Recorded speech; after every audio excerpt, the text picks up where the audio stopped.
அனைத்து நல்லுள்ளங்களுக்கும் வணக்கம். நான் உங்கள் ரவிக்குமார். நமது 72வது அப்டேட்டில் ஒரு பெரிய பிக் சேஞ்சஸ் இல்லை, ஈரான் பக்கம் சற்று கை ஓங்கி இருக்கிற மாதிரி தெரியுதா?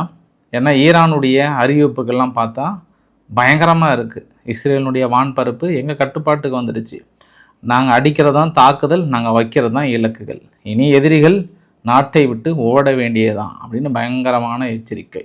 இஸ்ரேல் தரப்பில் கொடுக்கப்பட்ட வார்னிங், ட்ரம்ப் தரப்பில் கொடுக்கப்பட்ட எச்சரிக்கை. இதையெல்லாம் தாண்டி அங்கே இருக்கக்கூடிய தாக்குதல்கள் கொஞ்சமாவது குறைஞ்சது அப்படின்னா கொஞ்சம் கூட குறையவே இல்லை, மிக கடுமையாக இருக்குது. அதுவும் குறிப்பாக இந்த பதிவில் நம்ம பார்க்க போகிறது என்னென்னா, மறுபடியும் ஒரு டெல் அவீவ் தாக்குதல், மறுபடியும் இஸ்ஃபஹானுடைய நிலைகள் மீது தாக்குதல். அது இல்லாமல் ஸ்டேட் ஆஃப் ஹார்முஸ் பகுதியை எப்போ ட்ரம்ப் 48 மணி நேரம் கெடு விதிச்சாங்களோ அதை தாண்டி அங்கே சுற்றி இருக்கக்கூடிய நிகழ்வுகள் எல்லாமே பரபரப்பான ஒரு அரசியல் உலகத்துக்குள்ளே நம்ம நுழைப்போகிறோம். குறிப்பாக ஜியோ பாலிட்டிக்ஸ். அதில் ஈரான் என்னெல்லாம் சொல்லியிருக்காங்க, என்னெல்லாம் அச்சீவ் பண்ணியிருக்காங்க, இஸ்ரேல் என்ன தாக்கல் நிகழ்த்தியிருக்காங்க, அதை தாண்டி என்ன மாற்றங்கள் நிகழ போகிறது, அதையும் பார்த்து விடலாம். வாங்க நண்பர்களே, நேராக நம்ம பதிவுக்குள்ளே கிளம்பி விடலாம். ஸோ வீடியோக்குள்ளே போகிறதுக்கு முன்பு நீங்கள் நம்ம சேனலை சப்ஸ்கிரைப் பண்ணலாம், சப்ஸ்கிரைப் பண்ணிட்டு வாங்க. மறக்காமல் பெல் பட்டனை கிளிக் பண்ண ஆல் ஆப்ஷன்ஸ் கொடுங்க. வீடியோக்குள்ள போகலாம்.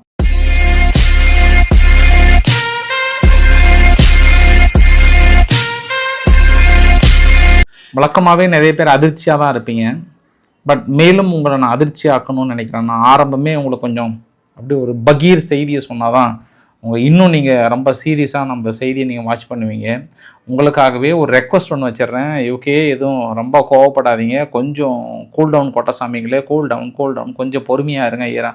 யூகே நீங்கள் இப்படி கோவப்பட்டால் நாடு தாங்குமா அப்படின்னு யூகே கிட்ட ஒரு கோரிக்கையை வச்சுட்டு பக்கத்தில் ஒரு வீடியோ பதிவும், அவங்களுடைய அதாவது யூகேனுடைய அதிநவீன டொமோவஸ் கிரக ஏவுகணைகளுடன் கூடிய பிரிட்டனுடைய HMS அன்சான் அணுசக்தி நீர்மூழ்கி கப்பல் அரபிக்கடலில் நிலைநிறுத்துகிறாங்க. குறிப்பாக ஹார்முஸ் நீரிணையினுடைய அச்சுறுத்தலும், அது இல்லாமல் ஈரான் பிரிட்டனுடைய தளங்களை பயன்படுத்தினா நாங்கள் கண்டிப்பாக அடிப்போன்னு சொன்னதுனால கொண்டு அணுசக்தி உடன் இயங்கக்கூடிய ஒரு நீர்மூழ்கி கப்பல் கொண்டு எங்கள் அரபிக்கடலில் கொண்டு நிறுத்திட்டாங்க.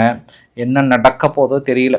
இத்தனை நாள் ட்ரம்ப் விட்ட மிரட்டல் கூட நம்மளுக்கு பயமாக இல்லை, இந்த மிரட்டல் தான் இன்னும் கடுமையாக இருக்குது. அதுவும் ஈரான் விட்ட மிரட்டல் கூட பயம் இல்லை. இப்போ யூகே களத்தில் களத்தில் இறங்கிட்டா என்ன ஆக போதோ தெரியல. யூகே ஏதாவது டென்ஷனாக ஏதாவது பட்டன் ஏதாவது அழுத்தி விட்டுறாதீங்க, கொஞ்சம் பொறுமையாக இருங்க யூகே அப்படின்னு சொல்லிட்டு, இது சிறப்பு செய்திங்க, சிரிப்பு செய்தினால சிறப்பு செய்தியுமே கூட. அடுத்து நம்ம என்னென்னா, உங்களுக்கு ஒரு புகைப்படத்தெல்லாம் நான் காட்ட விரும்புகிறேன். காலையில் அந்த டிமினோன்னு சொல்லிட்டாங்க, பக்கத்தில் நியூக்ளியர் ஃபெசிலிட்டிஸ் இருக்கக்கூடிய ஒரு கிராமம் ஒன்று, அப்புறம் நெஹோ அப்படின்னு சொல்லிட்டு மற்றொரு கிராமம். அந்த 2 இடத்துல நடத்தப்பட்ட தாக்குதல், அங்கேருந்த குடியிருப்பு கட்டிடங்கள் எல்லாமே அப்படியே தூளாக இருக்குது. அப்படி கம்ப்ளீட்டாக ஒன்றுமே இல்லாமல் கட்டிடம் ஃபுல்லாக சரிஞ்சிருக்கு. அப்போ நேரடி ஹிட்டை அடிச்சிருக்காங்க. பட் ஒரு பெரிய ஒரு அதிர்ச்சிகரமான செய்தி என்ன அப்படின்னா, நெஹோ நியூக்ளியர் ஃபெசிலிட்டிஸ் அப்படின்னு சொல்லுவாங்க, அங்கிருந்து கரெக்டாக 25 கிலோமீட்டர் தள்ளி தான் இந்த தாக்கல் நிகழ்த்தப்பட்டிருக்கிறது. இன்னொன்று அந்த டிமினோ சிட்டின்னு சொல்லுவாங்க. அது ரொம்ப ஒரு ஹைலி ஒரு பாதுகாக்கப்பட்ட ஒரு நகரம்னு சொல்ல முடியும். ஏன்னா நியூக்ளியர் ஃபெசிலிட்டி சுற்றியும் ரொம்ப சென்சிட்டிவாக இருப்பாங்க. அந்தளவுக்கு அவங்களுடைய வான்தடுப்பு சாதனங்கள், ரேடார் எல்லாமே இருந்தது. சுற்றியும் 4 THAADலாம் கொண்டு வைத்திருந்தாங்க. ஆனால் இஸ்ரேலுக்கு ரொம்ப ஷாக்காக பார்க்குறாங்க, எப்படி இது நடந்தது, எங்கே கோட்டை விட்டோம், ஒவ்வொன்றுமே ஜஸ்ட் அவங்க குறி வச்சாங்களா வைக்கலையா, இல்லை மொத்தமாக அடித்தாங்களான்றது தெரியல. ஏன்னா சமீப காலமாக ஈரான் ஸ்பெசிஃபிக்காக அடிக்கிறதுலாம் விட்டுட்டாங்க. அடி ஒரு பர்டிகுலர் டார்கெட், ஒரு 50 கிலோமீட்டர் எய்ம் வைக்கிறாங்க, நீ எங்கேனாலும் போய் விழு, நோ லிமிட் அப்படின்ற மாதிரி தான். சப்போஸ் நினச்சி பாருங்களேன், ஒரு 25 கிலோமீட்டரோ இல்லை ஒரு டிமினோ சிட்டியில் இருக்கக்கூடிய அந்த நியூக்ளியர் ஃபெசிலிட்டிஸ் மீது விழுந்துன்னா ரேடியேஷன் வந்தது அப்படின்னா அது பெரிய பாதிப்புகளை ஏற்படுத்தியிருக்கும். ஸோ இந்த யுத்தம் ஜஸ்ட் மிஸ்ல ஒரு பெரிய ஒரு பேரதிர்வு தடுத்திருக்கு அப்படின்னு தான் சொல்ல முடியும். பட் இஸ்ரேல் அதற்கான அதிர்ச்சிகள் இருக்கா? நிச்சயமாக அவங்களுடைய வான்தடுப்பு சாதனங்கள் இந்த இடத்துல ஏதோ சம்திங் அவங்க ரேடாரை செயலிழந்துருதா, இல்லை வான்தடுப்பு சாதனங்கள் வேலை செய்யலையா அப்படின்றது அவங்க வெளியில் அவங்க பயத்தை காட்டினாலுமே மனசுக்குள்ளே அந்த கேள்விகள் இருந்துகிட்டே இருக்கும். ஏன்னா இந்த இன்சிடென்ட் நடக்கும்போது நெதன்யாகு அவர்களுடைய ஃபோட்டோ கூட வெளியிட்டு இதை அவர் வாட்ச் பண்ணிட்டு இருக்கிறார் அப்படின்ற மாதிரி சொன்னாங்க. உடனே நிறைய பேர் அவரோட கையை ஜூம் பண்ணி காட்டினாங்க. அப்புறம் மறுபடியும் ஏஐ வீடியோஸ்ன்ற மாதிரிலாம் சொன்னாங்க. ஆனால் மனுஷன் அந்த சம்பவம் நடந்த இடத்துல பக்கத்தில் ஒரு பேட்டியுமே கொடுத்தார் லைவில். இது மாதிரி நாங்கள் ஈரானை சும்மா விட மாட்டோம், ஈரான் சும்மா 2 தாக்கல் நடத்திட்டா அவங்க வெற்றி பெற்றதா அர்த்தமா? ஒரு 2 அடி விட தான் செய்யும். பட் நாங்கள் கொடுக்குற அடியில் அவங்க தாங்க மாட்டாங்க. இனி ஈரான் அழித்தே தீரும், கண்டிப்பாக ரிஜிம் சேஞ்ச் வந்தே தீரும்ன்ற மாதிரிலாம் மனுஷன் பயங்கரமாக வந்து பேசியிருந்தார், பொதுவெளியிலும் வந்திருந்தார். ஸோ நெடுநாள் அந்த ஒரு சர்ச்சைக்கு வந்து ஒரு முற்றுப்புள்ளியும் வைத்திருக்கிறார். இன்னும் ஒரு சிலர் வந்து அந்த மனக்கனவோடு இருக்கிறார்கள். நெதன்யாகு அவர்கள் வந்து இறந்துட்டாரு, ஏஐ வீடியோவில் தான் ஒரு காலத்தை ஓட்டிகிட்டு இருக்கிறாங்க அப்படின்னு நினைக்கிறவங்களுக்கு இந்த வீடியோ பதிவு மறுபடியும் நான் சப்மிட் பண்ண விரும்புகிறேன். ஏன்னா நிறைய பேர் நிறைய வீடியோஸ்லாம் நீங்கள் பார்ப்பீங்க நீங்கள், அதனால் நான் வச்சு சொல்கிறேன். நான் இது ஏஐ வீடியோஸ் இல்லை பாஸ், மறுபடியும் நான் உங்ககிட்ட சமர்ப்பிக்கிறேன். நான் தொடர்ந்து இந்த பதிவை நான் அவாய்ட் பண்ணதுக்கான காரணமும் அதுதான், அவரை பற்றி ஏஐஎஸ் வீடியோஸ் இல்லைன்றதுக்கான பதிவு. சரி, இந்த அவர் பேசி முடிச்சுட்டு அடுத்த ஒரு 2 மணி நேரத்தில் வந்து மறுபடியும் ஒரு சைரன் ஒலிக்குது.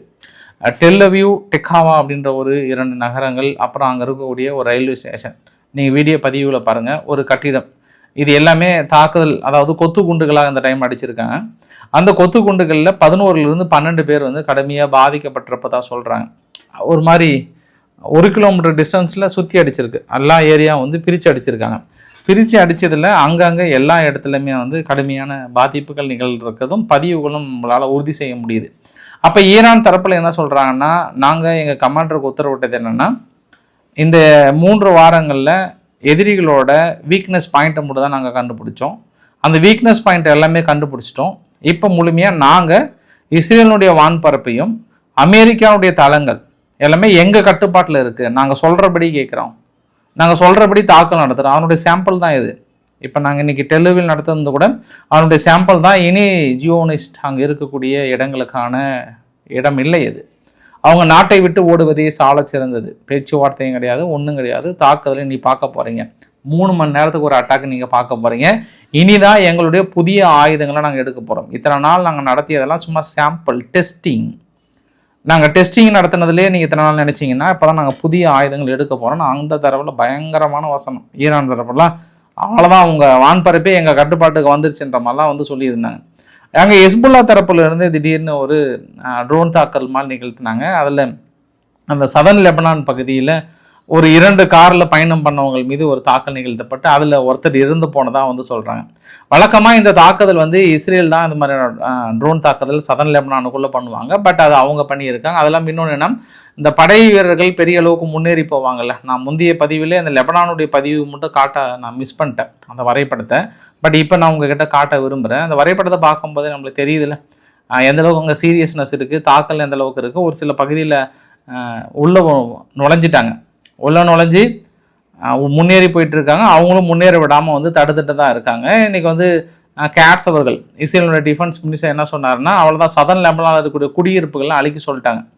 லைக் காசாவுக்குள்ள எப்படி கட்டிடங்கள் எல்லாத்தையும் இடிக்க சொன்னாங்களோ அதே மாதிரி அந்த லிட்டானி ரிவர் அப்படின்னு சொல்லுவாங்க, சதர்ன் லெபனான்ல இருந்து மேலே அந்த 2 பிரிட்ஜை வந்து அழிச்சிட்டாங்க. ஃபுல்லாக அழிச்சதுனால இனி அந்த பக்கம் இந்த பக்கம் போக முடியாது. இப்போ இந்த பக்கம் இருக்கக்கூடிய கட்டிடங்களை முழுமையாக அழிச்சிட்டோம்னா அது நம்ம சரியாக போயிடுன்ற மாதிரி வந்து அழிக்கிறாங்க. பட் எத்தனை வீடுகள் இனி என்னென்ன தரமட்டம் பார்க்க போகிறாங்களா. பட் அங்கே என்ன பகுதினா ஃபுல்லாக மலைப்பகுதி. அந்த மலைப்பகுதியை வந்து எப்படி அவங்க கண்ட்ரோலில் கொண்டு வர போகிறாங்கன்னு தெரியல. இன்னொரு விஷயம் கூட ஈரான் தரப்பில் சொன்னது என்னென்னா, எங்களுடைய சர்ஃபேஸ் டு ஏர் மிசைல்ஸ் இப்போ 2 நாளாக வந்து வேலை செஞ்சிட்ருக்கு, அவங்களோட ஃபைட்டர் ஜெட்டை நாங்கள் தொடர்ந்து டார்கெட் வைத்திருக்கோம் அப்படின்னு சொல்லிட்டு அவங்களோட F-15 ஃபைட்டர் ஜெட், இஸ்ரேலுடைய F-15 ஃபைட்டர் ஜெட் வந்து அந்த நியர் ஹார்மூஸ் ஐலாண்ட் இருக்கு இல்லையா, பக்கத்தில் நாங்கள் தாக்கல் நடந்தோம், அது வந்து பற்றி எரிஞ்சிருக்கோம்ன்ற மாதிரி வந்து சொல்கிறாங்க. பட் இஸ்ரேல் தரப்பில் என்ன சொன்னாங்கன்னா, வந்தது ஒரு ஃபயர் ஃப்ளேம் மாதிரி விட்டு அது திசை திருப்பி நாங்கள் எந்த பாதிப்பும் இல்லைன்றாங்க.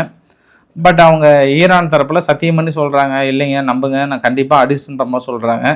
அப்படி அந்த விமானங்கள் அடிச்சிருந்தாங்கன்னா அந்த விமானிகள் என்ன ஆனார், அந்த விமானங்கள் விழுந்த பதிவுகள் இது வரைக்கும் எந்த ஊடகங்களுக்கும் கிடைக்கல. அப்படி கிடைச்சதுன்னா உங்களுக்கு சொல்கிறேன். நான் தொடர்ந்து ஈரான் தரப்பில் இந்த கிளைம் வந்து பண்ணிகிட்டே இருக்கிறாங்க. அந்த போர் விமானங்கள் அடிக்கிறது இதெல்லாம் வந்து கிளைம் பண்ணிகிட்டே இருக்கிறாங்க. F-35க்குன்னு விடை கிடைக்கல, இந்த F-15க்கு வந்து கிடைக்குதா மட்டும் நம்ம பார்க்கலாம். நம்ம அடுத்து நம்ம மிரட்டல் சாமி கிட்ட போயிடலாம். ஏன்னா வரிக்கோதர வரிசாமி அவர்கள் வந்து இப்போ மிரட்டல் சாமியாக மாறிட்டார். மனுஷன் வந்து டெய்லியும் ஒரு ட்விட் இதனுடைய எக்ஸ்ட்ராத்தில் போட்டு மிரட்டிட்டு இருக்கிறார். ஏற்கனவே உங்கள் மிரட்டலுக்கு ஈரான் தரப்பு என்ன சொல்லிட்டாங்கன்னா, ஒரு ஆள் ட்விட்டரில் மட்டுமே ஜெயிச்சிட்டு இருக்கிறாரு, நேரில் இல்லை அப்படின்னு அங்கே ஈரான் தரப்பில் சொல்லிட்டு இருக்காங்க. ஆனால் இப்படி சொன்ன நபர் உயிரோடு இல்லை. யாருன்னா லர்ஜானி அவர்கள், அவர் தான் சொன்னார். 4 ட்வீட்டை போட்டு நீங்கள் ஜெயிச்சு தான் அனௌன்ஸ் பண்ணிட்டா அது வெற்றியாக வந்துடுமா அப்படின்ற மாதிரி சொன்னார். அப்போ இல்லை. ஆனால் இப்போ என்னென்னா அந்த மிரட்டல்லாம் வந்து கொஞ்ச நாளைக்கு தாங்க. நாட்டாமன்னா எல்லாரும் மரியாதை கொடுக்குற வரைக்கும் தான் நாட்டாமே எதிர்த்து பார்த்து மீம்ஸ் போட ஆரம்பித்து எதிர்த்து கேள்வி கேட்க ஆரம்பித்தாங்கன்னாவே நாட்டாம மரியாதை இழக்கிறாருன்னு அர்த்தம். ஏன்னா அவங்க செனட்டரே என்ன சொல்கிறாருன்னா, ஒயிட் ஹவுஸ் வெள்ளை மாளிகையினுடைய பேஜில் போயிட்டு அடுத்த 48 மணி நேரம் தான் டைம், நீங்கள் ஸ்ட்ரைட் ஆஃப் ஹார்மூஸை நீங்கள் திறக்கலைன்னா உங்களுடைய பவர் கிரிட் எல்லாத்தையும் அடித்து துவம்சம் பண்ணி தூளாக்க போகிறோம் அப்படி பிரித்து மேய போகிறோம்லாம் வந்து போட்டுருந்துக்கிறாங்க. இது ஒட்டுமொத்த அமெரிக்கர்களுடைய கருத்து அல்ல. இந்த மாதிரியான கருத்து வந்து அது ரொம்ப ஒரு மோசமான ஒரு கருத்து, அது அமெரிக்க கலாச்சாரத்தையே சிதைக்கிற கருத்தாக இருக்குது, இப்படிலாம் நாங்கள் ஏற்றுக்கவே மாட்டோம்னு அவங்க தரப்பில் எதிர்ப்பு தெரிவிக்கிறாங்க. நீங்கள் நார்மலாக சொல்லுங்கள், 48 மணி நேரம் நீங்கள் நடக்கலைன்னா விளைவுகள் வரும்னு சொல்லுங்கள், இல்லை 48 மணி நேரம் டைம்னு கூட சொல்லுங்கள். அது என்ன பிரிச்சு மேஜ் சும்மா துவம்சம் பண்ணி தூளாக்கிட்டோன்ற மிரட்டல். யூகேனுடைய மினிஸ்டர் தரப்பில் ஹவுஸ் செக்ரட்டரி ஆஃப் மினிஸ்டர்ஸ், அவர் பேர் வந்து ஸ்டீவ் ரெய்த் அவர்கள் என்ன சொல்லியிருக்காங்கன்னா, அவங்க வழக்கமாக யூகே கொஞ்சம் அமெரிக்காவுக்கு எதிர்ப்பாக தான் இருப்பாங்க, ஏன்னா அதுக்கான சூழ்நிலை நிறைய நம்ம பார்த்துருக்கோம். அதனால் அவங்க என்ன சொல்கிறாங்கன்னா, ட்ரம்ப் அவர்கள் மனசுக்குள்ளே பேசுகிறோன்னு நினச்சிட்டு சத்தமாக பேசுகிறாரு, அவர் ஏதோ மனசுக்குள்ளே புலம்பிட்டு இருப்பார் போல், அப்படி ஓரமாக புலம்பான்னா அவங்க தரப்புலேயே நக்கல் அடிச்சிட்டு இருக்காங்க. அதுதான் மனசை மறுபடியும் டிப்டை போட்டு என்னுடைய லீடர்ஷிப்பில் நான் எந்த அளவுக்கு ஜெயிச்சிருக்கேன்னு தெரியுமா.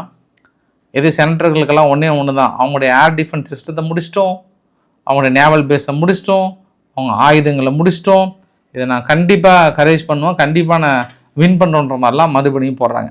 ஆனால் ஈரான் தரப்பில் என்ன சொல்லிட்டாங்கன்னா, இந்த வரைபடத்தை இப்படி ஒரு சார்ட்டை போட்டு ஒவ்வொரு நியூக்ளியர் பவர் பிளான்ட்டும் எவ்வளோ மின்சாரம் தயாரிக்கிறாங்க, அது இல்லாமல் உங்கள் மின்சாரங்களுடைய இதெல்லாம் எங்கெங்கே போகுது அப்படின்றத ஒட்டுமொத்தமாக ஒரு இமேஜை போட்டு விட்டாங்க. இந்த இமேஜ் எல்லாம் போட்டு ஒரு சில இடத்துல சோலார் பவர் பிளான்ட் இருக்கும், ஒரு சில இடத்துல வந்து கேஸ் பவர் பிளான்ட்டாக இருக்கும், ஒரு சில இடத்துல வந்து மற்ற இரண்டும் சேர்ந்து வந்து இருக்கும், அது சோலார் அண்ட் விண்ட் எனர்ஜி இருக்கும். எங்களுக்கு எந்த எனர்ஜி இருந்தாலும் லொக்கேஷன் இதுதான் பாஸ், நாங்கள் கண்டிப்பாக அடி பண்ணுவாங்க. இப்போ இந்த இடத்துல இங்கே கோட்டசாமிங்க பாயிண்ட் வரட்டும் பேசலாம்னு ஒரு குரூப் வந்து அமைதியாக இருக்குல்ல, யார் அவங்க ஜிசிசி நாடுகள், அரபு நாடுகள் இருக்காங்கல்ல, அவங்க ஏற்கனவே எகிப்து மூலயமா வார்னிங் கொடுக்க சொல்லிட்டாங்க, ஐயா ஈரான் அடித்தா எங்களை ஏன் அடிக்கிறீங்க, எங்களை விடுங்க அப்படின்னும் போது இந்த இடத்துல அவங்க கண்டிப்பாக நாங்கள் அரபு நாடுகளில் இருக்கக்கூடிய ஒவ்வொரு பவர் ஸ்டேஷனை நாங்கள் அடிப்போம் அப்படின்னு ஒரு எச்சரிக்கை கொடுக்குறாங்க. முந்தைய பதிவில் இஸ்ரேலுக்கு கொடுத்தாங்க, இப்போ என்ன சொல்கிறாங்கன்னா அரபு நாடுகளில் இருக்கக்கூடிய ஒவ்வொரு பவர் கிரிட்டாக பார்த்து அடிப்போம், அது எங்களுக்கு பற்றி அவசியமே இல்லை அப்படின்னு சொல்கிறாங்க. அப்படி ஒரு சூழ்நிலை வந்ததுன்னா அங்கேயும் டேஞ்சர் இங்கேயும் டேஞ்சர். அரபு நாடுகள் ஏற்கனவே எச்சரிக்கை கொடுத்துருக்காங்க. ஒருவேளை ஈரான் இந்த ஸ்டேட்மெண்ட்டுக்கு அப்புறம் அமெரிக்கா அடிக்கக்கூடாதுன்னு நினச்சா கூட மேபி அடிக்கிறதுக்கு வாய்ப்புகள் இருக்குது. ஏன்னா அவங்க 2 ஆங்கிள் பார்க்குறாங்க. இனிமேல் அரபு நாடுகள் ஈரானுக்கு எதிராக எந்த ஒரு ஆக்ஷனும் எடுக்கலை, அவ்வளோ சீக்கிரம் கொஞ்சம் அட்லீஸ்ட் பொங்கி எழுவாங்களா, நம்ம பக்கம் வந்துடுவாங்களான்னு பார்ப்பாங்க. இன்னொரு பதிவு என்னென்னா, வழக்கமாக ட்ரம்ப் அவர்கள் பொறுத்த வரைக்கும் அவரோட பதிவு அதிகமாக டீஸ் பண்ணிட்டே இருந்தாங்கன்னா, சரிப்பா 2 செயல்படுத்தி பார்க்கலாம், அடிக்கலாமே அப்படின்ற ஒரு எண்ணத்தை உருவாக்கும். ஏன்னா யாருமே நம்மளே எல்லாமே சிரிக்க ஆரம்பிச்சிட்டாங்க அவர் பதிவு போட்டாவே. அதனால் இப்போ கூட சிரிப்பெல்லாம் பார்த்தா அங்கே அதுவும் அவங்க தரப்புல சிரிக்கிறாங்க. அது என்ன தெரியுமா நக்கல், அவங்களுடைய முக்கிய பொறுப்பு கமாண்டர் ஒருத்தர், அவர் பேர் வந்து அகமது ரேசா ரடான்னு சொல்லிட்டு அவர் வார்த்தை சொல்கிறாரு, ஐரோப்பா நாடுகளே நீங்கள் எங்களை வந்து ஸ்ட்ரெயிட் ஆஃப் ஹார்மூஸ் பகுதியை வந்து கண்ட்ரோல் எடுத்து நீங்கள் கஷ்டப்படுறது போதும், கிரீன்லாண்டை காப்பாற்றுற வழியை பாருங்கள், மனுஷன் நேராக அங்கே தான் போய் பிடிக்க போகிறாரு, ஏதாவது உதவி வேணால் சொல்லுங்கள், வந்து நாங்கள் ஹெல்ப் பண்ணுறோம், ரொம்ப அமைதியாலாம் இருந்துடாதீங்க, புரியுதா, உங்களை மாதிரிலாம் நாங்கள் கிடையாது, உதவின்னா ஓடி வந்து செய்வோம், தொந்தரவுலாம் கொடுக்க மாட்டோம், கிரீன்லாண்டை காப்பாற்றணும்னா உங்களுக்கு ஐரோப்பா நாடுகளுக்கு உதவி செய்கிறதே ஈரான் தான், அதை மனசில் வச்சுக்கோங்க அப்படின்னு இந்த இடத்துல நக்கல் அடிச்சுட்டு இருக்காங்க. அப்படின்னா அவங்க எல்லாம் அது எந்த சீரியஸ்னஸ் எடுத்துக்கிறாங்கன்னு நம்மளுக்கு புரியுது இல்லை. அதனால் நாட்டாம கொஞ்சம் அமைதியாக இருக்கணும். அதே இஸ்ரேல் இந்த அளவுக்கு சொல்கிறாங்களான்னா சொல்கிறதில்ல, கொஞ்சம் ஏதோ காரியத்தை வந்து சைலண்ட்டாக சாதிச்சுட்டு இருக்காங்க. அந்த மனுஷன் தான் பாவம் டெய்லியும் நைட் ஆனால் ஒரு ட்விட்டை போட்டு வெறித்தனமாக இருக்கிறார். அடுத்து திங்கக்கிழமை வந்து என்ன சொல்ல போகிறாரே தெரியல. ஜப்பானுடைய ஃபாரின் மினிஸ்டர் வந்து நன்றி தெரிவித்திருக்கிறார். ஏன்னா ஜப்பானுடைய ஒரு 2 நேஷனல் வந்து அங்கே ஈரான் டீடைன் பண்ணி வச்சுருந்தாங்க. இப்போ அவங்களும் விடுதலை பண்ணிட்டாங்க. நீங்கள் போங்க, போய் சந்தோஷமாக இருங்க, நாட்டில் குழந்தை குட்டியோட சந்தோஷமாக இருங்கன்னு அனுப்பி வச்சிட்டாங்களாம். ஏற்கனவே இந்த ஸ்ட்ரெய்ட் ஆஃப் ஹார்முஸ் பகுதியில் ஜப்பானுடைய கப்பல் மட்டும் நாங்கள் அனுப்பி வைக்கிறேன்னு சொல்லியிருந்தாங்க. இப்போ இந்த நிகழ்வெல்லாம் பார்க்கும்போது ஒரே ஆண்டவா நான் ஒரே ஹாப்பியாக இருக்குன்ற மாதிரி ஜப்பான் தரப்பில் அனௌன்ஸ் பண்ணியிருக்காங்க. அது இல்லாமல் ஸ்ட்ரெய்ட் ஆஃப் ஹார்முஸ் பகுதியை வந்து முழுமையாக தனது கட்டுப்பாட்டுக்குள் கொண்டு வருவதற்கான அனைத்து முயற்சிகளிலும் ஈரான் இறங்கி விட்டது. இந்த வரைபடத்தெல்லாம் பார்க்குறீங்கல்ல, இந்த வரைபடத்தை ஒவ்வொரு இடத்துலையும் அவங்க செக் பாயிண்ட் வைக்கணும்னு முடிவு பண்ணியிருக்காங்களாம். ஒவ்வொரு குட்டி தீவையும் அவங்க ஐஆர்ஜியோட கட்டுப்பாட்டுக்குள்ளே எடுத்து ஒவ்வொரு இடத்துலையும் வந்து செக் பாயிண்ட். இப்போ இது எப்படி நம்ம மனசுக்குள்ளே வரணும் அப்படின்னா, அன்பார்ந்த வாக்காளர் பெருமக்களே, நீங்கள் இப்போ ஒரு காரையோ இதையும் எடுத்துகிட்டு போனீங்கன்னா ஒரு ஆள் கேமராவோட வருவார், இன்னொரு ஆள் வந்து செக் பண்ணுவார், டிக்கியை திறன்னுவார், காரில் அதை திற இதை திறன்னுவார், பைக்கில் அங்கே எடு இங்கே எடுன்னுவாங்க. இந்த மாதிரி பயங்கரமாக செக் பண்ணி உங்ககிட்ட ஏதாவது இருந்தால் பணத்தை வந்து வரிச்சிட்டு போயிடுறாங்கல்ல. அந்த மாதிரி அங்கே ஒவ்வொரு கப்பலையும் வந்து தரவா எந்த நாட்டு கப்பல், சப்போஸ் இப்போ இந்தியாவே வந்து நம்ம என்ன பண்ணுவோம்னா, அங்கே எக்ஸான் மொபைல்ஸ், அது வந்து அமெரிக்காவோட நிறுவனம், அவங்க கிட்ட இருந்து டீசலோ ஆயிலோ வாங்கினா ஏற்றுக்க மாட்டாங்க. அவங்க ஈரான் சொல்கிற நிறுவனங்கள் தான் வாங்கணும், யுவானில் தான் பே பண்ணி இருக்கணும், இது மாதிரி இருந்தால் மட்டும்தான் நாங்கள் அலோவ் பண்ணுவோம், இதெல்லாம் அலோவ் பண்ண மாட்டோம் அப்படின்னு தெளிவாக சொல்கிறாங்க. இன்னும் எல்லா இடத்துலையும் செக் பாயிண்ட் வச்சுட்டு தான் நாங்கள் கிளம்புவோம், இல்லைன்னா வாய்ப்புகள் இல்லைன்றாங்க. மறுபடியும் ஆக்சியோஸ் போன்ற பத்திரிகைகள்லாம் இல்லை அமெரிக்கா வந்து அடித்த வரைக்கும் போதும், பேச்சுவார்த்தைக்கு வந்து ட்ரை பண்ணிட்டு இருக்காங்க அப்படின்ற மாதிரி தகவல் சொல்கிறாங்க. பட் அது எந்த அளவுக்கு எனக்குன்னு உண்மைன்னு எனக்கு தெரியல. அதுக்கான அறிகுறிகள் இரண்டு தகவலுமே இல்லை. ஆனால் பத்திரிகைகள் மறுபடியும் உள்ளே ஓடி வந்து பேச்சுவார்த்தைக்கு உட்காடுறாங்க, சைடில் பேசுகிறாங்கன்றதெல்லாம் அது இங்கே தமிழக அரசியலில் இங்கே தமிழ்நாட்டினுடைய டிவி நியூஸை பார்க்குற மாதிரி இருக்குது. ஒரு சில கட்சிகள் வந்து அந்த அரசியல் கட்சிக்கிட்ட பேசினா நாங்கள் கூட தெரியாது, ஆனால் தொகுதி பங்கீடு வரைக்கும் முடிப்பாங்க, கடைசியில் பார்த்தா நாங்கள் பேசவே இல்லைன்னுவாங்க. அந்த மாதிரி இங்கே அங்கே உலக நியூஸில் வந்து 2 நாடும் பேசிக்கிறாங்க, பேச்சுவார்த்தை நடத்த போகிறாங்க, அவ்வளோதான் கூட்டணி வச்சு தேர்தலில் போட்டிட்டு போகிறாங்க ரேஞ்சுக்கு பேசிகிட்டு இருக்காங்க. யார் அங்கே கடைசியில் பார்த்தா 2 பேர் எதிரியாக நின்றுட்டு இருப்பாங்க. இந்த அரசியல் நம்ம இங்கே பார்த்து பழகப்பட்டதுனால நம்மளுக்கு அது சாதாரண நியூஸாக தெரியுது. இருந்தாலும் இந்த ஆக்சியோஸ் போன்ற பத்திரிகைகள்லாம் இல்லை பாஸ், சத்தியமா பாஸ், ப்ராமிஸா அவங்க வந்து அமைதிக்கு பேச்சுவார்த்தை நடத்துகிறேன்றாங்க. ஆனால் ஈரான் தரப்பில் இப்போ கூட ரொம்ப தெளிவாகிறாங்க.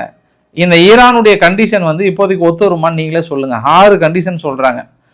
ஒன்று வந்து எங்களுக்கு இரும்பு, அதாவது ஐரன் கிளாட் கேரண்டி அப்படின்னா இரும்பு கவசம் கொண்ட ஒரு கேரண்டி. மறுபடியும் எந்த சூழ்நிலையிலும் இந்த ஏலியன்கள் வந்து தோன்ற காலம் வரைக்கும், இந்த உலகம் அழியும் வரை அங்கே அமெரிக்கா எங்கள் மீது தாக்குதலை நடத்த வேண்டும் என்ற எண்ணம் கூட உருவாகக்கூடாது. Point number 1. பாயிண்ட் நம்பர் 2, ஒரே ஒரு அமெரிக்காவுடைய பேஸ், சிங்கிள் பேஸ் கூட மிடில் ஈஸ்டில் இருக்கக்கூடாது. எல்லாத்தையும் மூட்டை முடிச்சு கட்டிக்கிட்டு திரும்பி பார்க்காம போகணுன்றாங்க ஈரான் தரப்புல. 3வது பாயிண்ட் வந்து ஃபுல் காம்பன்சேஷன். எங்கெங்கெல்லாம் எங்களுக்கு டேமேஜ் ஆச்சோ ஒன்றும் விடாமல் நாங்கள் எக்ஸல் சீட்டில் போட்டு கொடுக்குறோம், மளிகை சாமானை கொடுக்குற மாதிரி கொடுத்துருங்க. ஒரே ஒரு சிங்கிள் பைசா கூட மிச்சம் மீதி வரக்கூடாது. சிங்கிள் நயா பைசா மிச்சாச்சுன்னா கூட உங்களுக்கு காலி பண்ணிவிடுவோம் அமெரிக்கான்றாங்க. 3வது பாயிண்ட். 4வது பாயிண்ட் என்ன அப்படின்னா, கம்ப்ளீட்டாக இந்த வார் வந்து இந்த ப்ரோ ஈரான் குரூப்ஸ் எல்லாம் இருக்குல்ல, அந்த ப்ரோ ஈரான் குரூப்ஸை கூட நீ எதுவுமே பண்ணக்கூடாது, அவங்க மீது பொருளாதார தடை விதிக்கக்கூடாது, தாக்கல் நடத்தக்கூடாது, அவங்களையும் நண்பர்களாக கருதி வாங்க நண்பர்களே, கை கொடுங்க நண்பர்களே, வாங்க அப்படின்னு அவங்க கிட்ட ஜூஸ் எல்லாம் கொடுத்து காஃபிலாம் கொடுத்து நல்லபடியாக பழகுங்க, அவங்களே எதுவும் பண்ணக்கூடாதுன்றாங்க. அதாவது இப்போ ஈராக்கில் இருக்கக்கூடிய ஒரு 27 ரெசிஸ்டன்ஸ், அவங்கள நீங்கள் எதுவுமே பண்ணக்கூடாது. ஹிஸ்புல்லாவை நீங்கள் தொடக்கூடாது, ஹமாஸை நீங்கள் தொடக்கூடாது, ஹவுதியை நீங்கள் தொடக்கூடாது, இந்த மாதிரி பலவிதமான கண்டிஷன் போடுறாங்க. அடுத்தது பாயிண்ட் நம்பர் 5. பாயிண்ட் நம்பர் 5ன்னா ஸ்ட்ரெய்ட் ஆஃப் ஹார்முஸ் பகுதியை ஒரு பிராண்ட் நியூ லீகல் ரெஜிம் வந்து நாங்கள் உருவாக்க போகிறோம். முழுமையாக அது எங்களோட கட்டுப்பாட்டில் தான் இருக்கும். நாங்கள் பார்த்து எந்த கேட்டு தூக்குறோமோ அவங்க தான் போகணும், மற்ற கேட்டு க்ளோஸ் பண்ணுறோம் அவங்க போகவே கூடாது, இது அமெரிக்கா அனுமதிச்சு ஆகணும் அப்படின்றாங்க. பாயிண்ட் நம்பர் 6, இதுக்கப்புறம் வந்து இந்த ஒரு சில மீடியாஸ், ஒரு சில குரூப் எல்லாம் வந்து எங்களுக்கு எதிராக இருக்கிறது, ஒரு சில விஷயங்கள்லாம் அங்கே இருக்குது, அது எல்லாமே நாங்கள் சொல்கிறத கேட்கணும், எங்கள் பேச்சை தான் கேட்கணும், தேவையில்லாமல் எங்கள் மீது வதந்திகளை பரப்புறது கூடாதுன்னு நீங்களும் பொறுப்பேற்றுக்கணுன்றாங்க. பாஸ் இதெல்லாம் முடியுமா?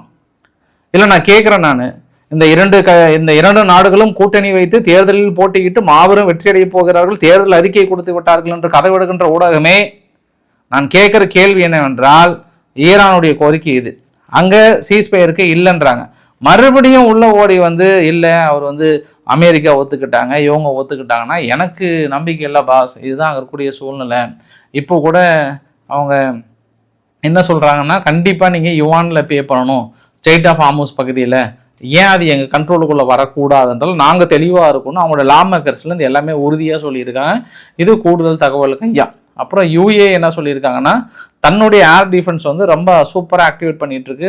22ஆம் தேதி தொடர்ந்து ட்ரோன் வந்து வந்துட்டே தான் இருக்கு அப்படின்னு சொல்லியிருக்கிறாங்க. அப்புறம் இந்த கத்தாரில் ஒரு ஹெலிகாப்டர் விபத்து நடந்தது இல்லையா, அதில் 6 பேர் இருந்து போனதாக சொல்கிறாங்க. மால் ஃபங்க்ஷன் அப்படின்னு சொல்கிறாங்க. ஏதாவது ட்ரோன் அனுப்பி தாக்கல் நடத்திட்டாங்களா இல்லை நிஜமாவே மால் ஃபங்க்ஷனான்னு தெரியல. ஆனால் 6 பேர் இருந்து போனதாக சொல்கிறாங்க. ஈராக்கில் இருக்கக்கூடிய அமெரிக்காவுடைய நிலைகள் 21 அட்டாக் நடத்தியிருக்காங்களாம் இன்னைக்கு 24 மணி நேரத்தில்.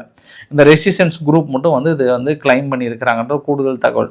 அது இல்லாமல் ஒரு ஓவர் நைட்டாக பார்த்தோம் அப்படின்னா அந்த பாக்தாத் இன்டர்நேஷ்னல் ஏர்போர்ட் இருக்கு இல்லையா, அந்த செக்யூரிட்டி ஆஃபீஸ் மட்டும் ஒரு 8 இடத்துல மேலே பெரிய அளவுக்கு அட்டாக் நடத்தியிருக்காங்க. அதனால் ஈராக்கினுடைய சூழ்நிலை எப்படின்னா நான் உங்களுக்கு வரைபடத்து மூலயமா புரிய வைக்கணும்னு விரும்புகிறேன். நான் ஒட்டுமொத்த ஈராக்கையும் வந்து மேலே இருக்கிற பகுதியும் கீழே இருக்கிறது சவுத் ஃபீல்டு அப்படின்னு சொல்லுவாங்க, மேலே இருக்கிறது வந்து வெஸ்ட் ஃபீல்டு அப்படின்மா சொல்லுவாங்க. மேலே இருக்கக்கூடிய நிலைகளில் பார்த்தோன்னா 3 முக்கிய எண்ணெய் சுத்திகரிப்பு நிலையங்களும் கிணறுகளும் இருக்குது. 3ல் ஒரு 5 பக்கம் இருக்குது. அதில் யாருதுன்னா நார்வே கம்பெனி ஒன்று வச்சுருக்காங்க, ஒன்று வந்து யூகே, இன்னொன்று வந்து யூஏஇ, டனா கேஸ், கல்ஃப் கேஸ்டோன், இன்னொன்று வந்து டிஎன்ஓஏசி. இது எல்லாம் இப்போதைக்கு க்ளோஸ் பண்ணிட்டாங்க. ஆயில் ரிசர்வ் மட்டும் 145 பில்லியன் பர் டேவுக்கு வந்து உருவாக்குறாங்க. கேஸ் வந்து 3.5 ட்ரில்லியன் அளவுக்கு வந்து உருவாக்குறாங்க. இது எல்லாமே பெரிய அளவுக்கு. அடுத்து கீழே பார்த்தோன்னா அதை விட அதிகமான எண்ணெய் கிணறுகள் இருக்குது. கீழே வந்து சிஎன்பிசி இருக்குது, எக்ஸான் மொபைல் இருக்குது, டோட்டல் எனர்ஜிஸ் இருக்குது, பிபி இருக்குது, இஎன்ஐ இருக்குது. இது எல்லாமே ஆப்ரேஷனில் வந்து இப்போதைய நிலைமைக்கு சஸ்பெண்ட் பண்ணி வச்சுட்டாங்க. இந்த சஸ்பெண்ட் பண்ணுறது மட்டும் இல்லாமல் இப்போ ஈராக்கில் இந்த எண்ணெய் கிணறுகள்லாம் தாங்குமா அப்படின்றது இன்னொரு இடத்துல பெரிய ஒரு ஆச்சரியமாக இருக்கிறது. தொடர்ந்து ஈராக்குக்குள்ளே அந்த கேள்வி கணைகளை தொடுத்து கொண்டே இருக்கிறார்கள். அப்படி அங்கே இருக்கக்கூடிய ரெசிஸ்டன்ஸ் எல்லாம் வந்து குட் பாய்ஸ் அப்படின்னு இனி அமெரிக்கா அனௌன்ஸ் பண்ணாங்கன்னா அந்த ஈராக்கில் வந்து இனி ஈரான் ஆண்டு விடும். ஏன்னா அந்த ப்ரோ ஈரானியன்ஸ் ஃபுல்லாகவே வந்து அவங்க கட்டுப்பாட்டுக்குள்ளே எடுத்துருவாங்க. இந்த யுத்தம் என்பது முழுமையாக ஈரானோ அல்ல அமெரிக்காவோ இல்லை இஸ்ரேலோ பேக் எடுத்துட்டாங்கன்னா அடுத்தது ஈரான் இன்னும் மிகப்பெரிய தனது சாம்ராஜ்யத்தை உருவாக்க போகிறாங்க. அது ஈராக்குக்குள்ள அப்படின்றது இந்த நடக்கின்ற யுத்தத்தில் நம்மளால புரிந்து கொள்ள முடிகிறது. அதே போல் பதில் தாக்குதல் அப்படின்றது ரொம்ப முக்கியம் இஸ்ரேலுக்கு. ஏன்னா இன்னைக்கு பதில் தாக்குதல் மறுபடியும் இஸ்ஃபஹான்ற பகுதியில் பெரிய ஒரு அட்டாக் நடத்தியிருந்தாங்க. தொடர்ந்து ஒரு 20 நிமிஷமாக கண்டினியூஸாக அட்டாக் பண்ணியிருந்தாங்க, பார்க்க முடிஞ்சுது. அப்புறம் இன்னொரு இடத்துல இஸ்ஃபஹான் பக்கத்தில் ஒரு 30 கிலோமீட்டர் தள்ளி மற்றொரு இடத்துலையும் மொத்தம் ஒரு தேஸ்தாக்குன்னு சொல்லிட்டு இன்னொரு வில்லேஜ் கிலான் ப்ராவினன்ஸ்ன்னு சொல்லிட்டு அந்த இடத்துல நடத்தப்பட்ட தாக்குதலில் பெரிய அளவுக்கான ஒரு கேஷுவாலிட்டிஸ் அட்லீஸ்ட் ஒரு 60-70 பேர் கண்டிப்பாக காயமோ இல்லை ஏதாவது ஒன்று அடிபட்டிருப்பாங்க அப்படின்ற மாதிரி வந்து சொல்கிறாங்க. ஸோ தொடர்ந்து இந்த தாக்குதல்கள் இப்போ நான் வரும்போது கூட ஒரு 3 இடத்த ஒரு பெரிய ஒரு மலை பகுதியை குறி வைத்து தாக்கல் நடத்தியிருந்தாங்க. இப்போ இஸ்ரேல் நடத்திய தாக்குதல் அதனால் ஏற்பட்ட பாதிப்புகளை பற்றி உங்களுக்கு அடுத்த வீடியோ பதிவில் சொல்கிறேன் நான். ஏன்னா கடந்த 2 பதிவுகளாக ஈரான் நடத்திய தாக்குதலை பெரிய அளவுக்கு நான் ஃபோக்கஸ் பண்ணியிருந்தேன். பதிலுக்கு இவங்க என்ன தாக்கல் நடத்தினாங்க, ஈரான் என்ன இழந்தது அப்படின்றத நம்ம இன்னைக்கு இரவு பதிவு ரொம்ப முக்கியமான பதிவாக நம்ம பார்க்க போகிறோம். ஆனால் இந்த யுத்தத்திற்கு பெரிய ட்விஸ்ட் என்ன தெரியுங்களா, இயற்கை பேரிடர் தான். வருகின்ற 23ஆம் தேதியிலிருந்து 28ஆம் தேதி வரைக்கும் ஒரு 3 இடத்துல கடுமையான புயல் வந்து ஆட்டி படைக்க போகுது. ஃபர்ஸ்ட் வந்து துபாயை சுற்றி கடுமையாக வரப்போகுது. அந்த ஸ்டேட் ஆஃப் ஹார்மஸ் பகுதி ஃபுல்லாகவே வந்து கத்தார் இது போன்ற பகுதியில் கடுமையாக சுழலும் காற்று கிட்டத்தட்ட ஒவ்வொரு இடத்துலையும் எவ்வளோ எக்ஸ்பெக்ட் பண்ணுறாங்கன்னா 150 to 200 மில்லிமீட்டர் மழை அளவுக்கு பொழிவு இருக்க வாய்ப்புகள் இருக்குது. அதுக்கான வீடியோ பதிவுன்னு பாருங்கள். இப்போ தான் போயிட்டு விண்டி மில் எடுத்தேன் நான்.